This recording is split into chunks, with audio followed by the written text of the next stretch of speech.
Team India fast bowler Harshit రాణాపై కొన్ని రోజులుగా విపరీతమైన ట్రోలింగ్ వస్తోంది. ఆస్ట్రేలియాతో జరగబోయే వన్డే టీ20 సిరీస్ కు హర్షిత్ రాణా ఎంపికైన దగ్గర నుంచి వ్యక్తిగతంగా మాజీ క్రికెటర్లు, నెటిజన్లు ఈ టీమిండియా పేసర్ ను టార్గెట్ చేస్తున్నారు. జట్టులో ఎంపికవడం తన తప్పు కాకపోయినా రాణాపై ఈ రేంజ్ లో విమర్శలు రావడం ఆశ్చర్యానికి గురిచేసింది. హర్షిత్ ను కావాలనే భారత జట్టుకు ఎంపిక చేస్తున్నారని కొంతమంది వాదిస్తున్నారు. గంభీర్ సపోర్ట్ కారణంగా ఈ కేకేఆర్ బౌలర్ జట్టులో కొనసాగుతున్నాడని చాలా మంది కామెంట్స్ చేశారు.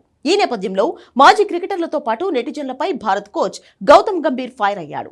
హర్షిత్ రాణాను వ్యక్తిగతంగా టార్గెట్ చేసే నెటిజన్స్ పై ఫైర్ అయ్యాడు. తమ అభిప్రాయాల కోసం 23 ఏళ్ల యువ ఆటగాడిని టార్గెట్ చేయడం సిగ్గుచేటన్నాడు.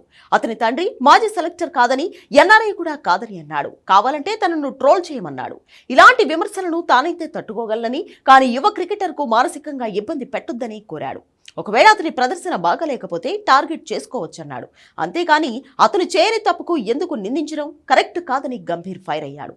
ఏడాది కాలంగా టీమిండియాలో 3 ఫార్మాట్లలో హర్షిత్ రాణా ఆడుతున్నాడు. ప్లేయింగ్ 11లో స్థానం సంపాదించుకున్న స్క్వాడ్ లో మాత్రం ఎంపిక అవుతున్నాడు. ఆస్ట్రేలియాపై జరగబోయే వన్డే టీ20 స్క్వాడ్ లోనూ హర్షిత్ ఉన్నాడు. అయితే హర్షిత్ రాణాకు వరుసగా ఛాన్స్ ఇవ్వడం కొంతమందికి నచ్చడం లేదు. దీంతో హర్షిత్ రాణాపై దారుణంగా ట్రోలింగ్ నడిచింది. ప్రస్తుతం టీమిండియా హెడ్ కోచ్ గా ఉంటున్న గంభీర్ ఐపీఎల్ 2024లో కోల్కతా నైట్ రైడర్స్ మెంటార్. మరోవైపు హర్షిత్ కూడా కేకేఆర్ జట్టు తరపున బాగా ఆడుతూ వెలుగులోకి వచ్చాడు. కేకేఆర్తో ఉన్న అనుబంధం కారణంగానే ఆ జట్టులోని రాణాకు గంభీర్ వరుస అవకాశాలు ఇస్తున్నాడని నెటిజన్స్ భావించారు. ఇటీవల మాజీ క్రికెటర్ కృష్ణమాచారి శ్రీకాంత్ కూడా ఇదే అభిప్రాయాన్ని వ్యక్తం చేస్తూ ఘాటైన విమర్శలు గుప్పించాడు. దీనికి కౌంటర్ గానే గంభీర్ రియాక్ట్ అయినట్లు తెలుస్తోంది.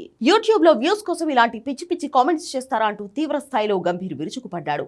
భవిష్యత్తులో మీ పిల్లలు క్రికెట్ ఆడి వారు వ్యక్తిగత దూషణకు గురైతే ఈ పరిస్థితి ఎలా ఉంటుందో ఊహించుకోవాలని సూచించాడు. భారత క్రికెట్ పట్ల నైతిక బాధ్యతతో ఉండాలని సూచించాడు. భవిష్యత్తులో ఏ ఆటగాడిపై కూడా ఇలా వ్యక్తిగత విమర్శలు చేయకూడదంటూ వార్నింగ్ ఇచ్చాడు.